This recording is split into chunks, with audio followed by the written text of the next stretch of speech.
Hey guys, this is Griselda Flores, and it's been one day since I've had the EGD, which was yesterday. Um, let's talk about the day before yesterday. It was Tuesday night. All I could eat was a light evening meal at the end, and about 7 o'clock. After 7 o'clock, I did not eat or drink anything. Next morning, 9:30, I arrived at the hospital and I turned in the paperwork. They put my band on.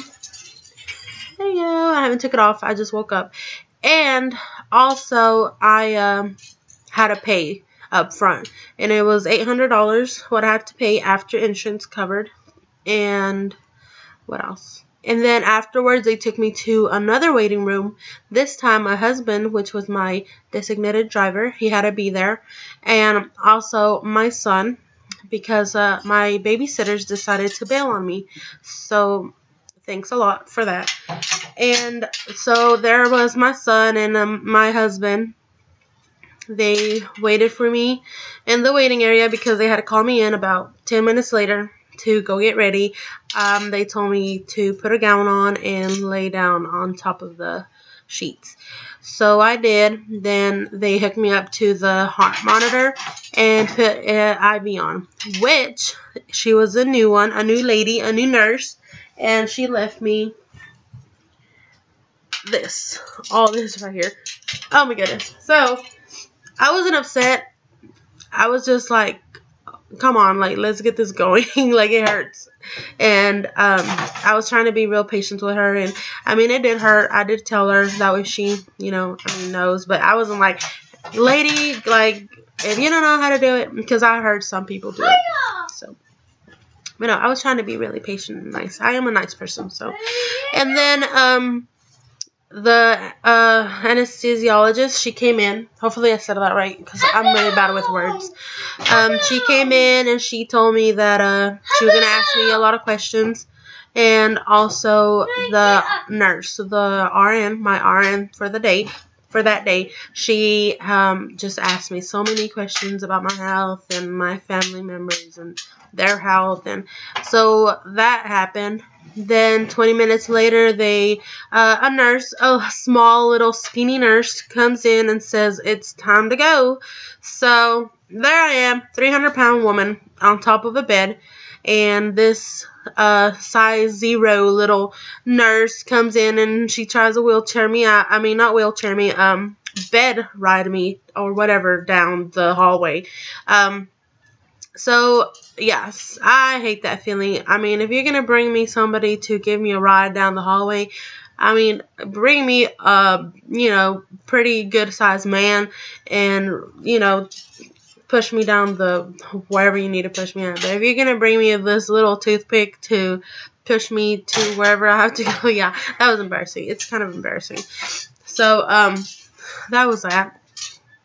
And so what else happened? After I went into the room, there was how many doctors? There was at least 2 doctors and 2 nurses, the doctor and a guy that was going to put the anesthesia in me, and the nurse that was going to be checking my vitals throughout the whole thing. So there was about 4 or 5 people there, I think. I can't remember. The guy was really sweet, and so was the other nurse. That's the only 2 that I talked to. And my blood pressure was a little high because I was so nervous. So they tried to relax me with the talking to me, and then they gave me a relaxer through my IV. And then after that, everything went blank. Oh yeah, I do remember them spraying something in my mouth. It was like numbing.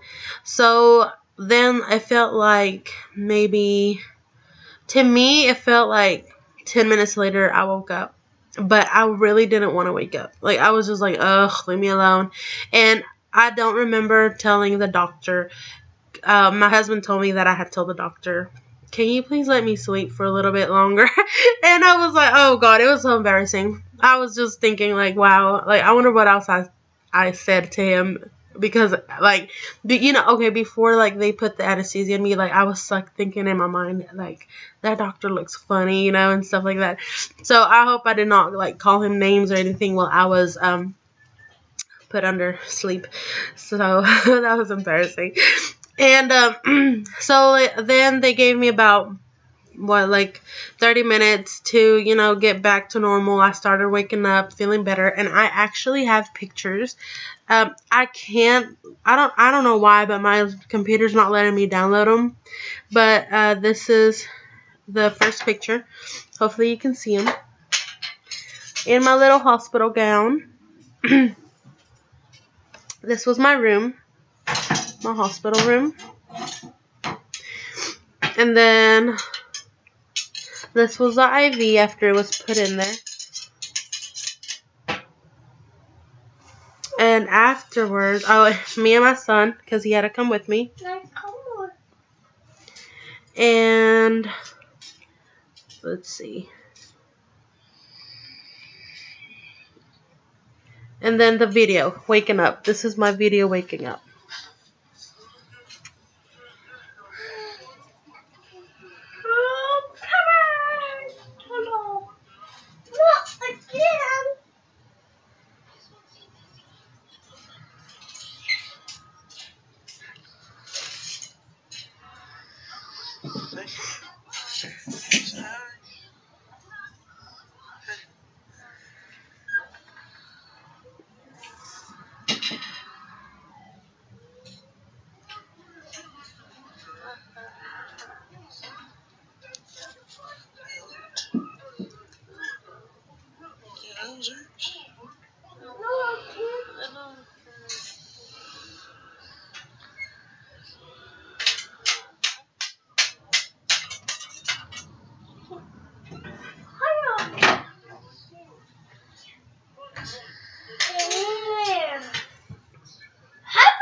So I was telling my husband that my nose hurt, and that to let me sleep, that I want sleep.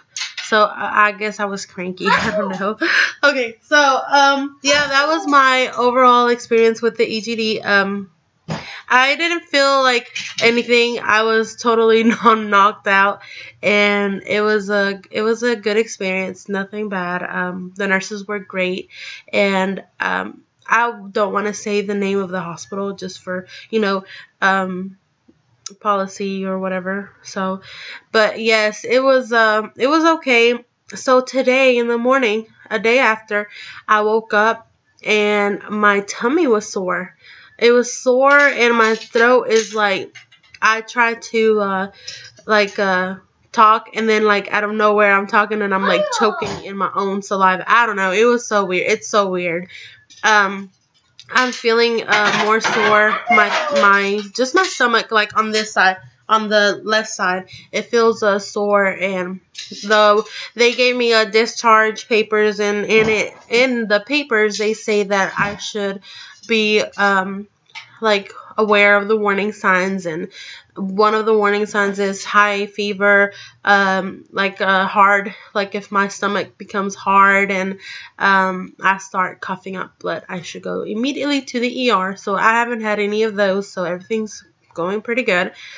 And another thing I wanted to let y'all know was that this will be like the titles. I put my VSG journey.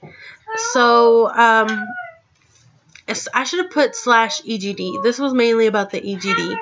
So for those of you guys who are wondering what happens at the EGD place or whatever. That's funny. Oh, I said that. I should have said that. What happens whenever you're having the EGD? It'll mean how I'm feeling. That's what I'm trying to say. Now, from now on today's February 26th, and starting March 15th or somewhere in there. Actually, not starting March 15th. Starting when I get my insurance and when I get my consultation. Because right away, when I get that insurance in the mail and I get that ID, I am going to make a video like, hey, I got my insurance, and I'm going to call them, and I'll probably even videotape the excitement of when I get my first consultation date. So keep an eye on that video. Stop it, baby Ricky. That's my son. He thinks he's a Ninja Turtle. Those of you ladies who have sons that are around 3 and have little wannabe Ninja Turtles, that's my son right there. So like I was saying, keep an eye on that video. It's gonna be called my VSG journey. Insurance card came in and first consultation, or just the date for my first consultation, and then from there it'll be called pre-op, because I mean, if I get approved, I want it to be called pre-op, before operation, and post-op, after operation. So yeah guys, so let's see how this goes. And like I said, around March 15th, between March 15th to the beginnings of April. So just keep an eye on that one. And it was nice making videos about the EGD, but now I want to start making videos about my consultation with the weight loss surgeon. So I can't do anything about that until now. I mean, I can do videos about losing weight on my own, but I mean, this is, you know, my blog is mainly about VSG, so not losing it without it, or, you know, on my own, or the journey. So I'm getting messages everywhere. So alright guys, I'm gonna let you go. God bless you, and just keep an eye out. I'll talk to you later. Bye bye.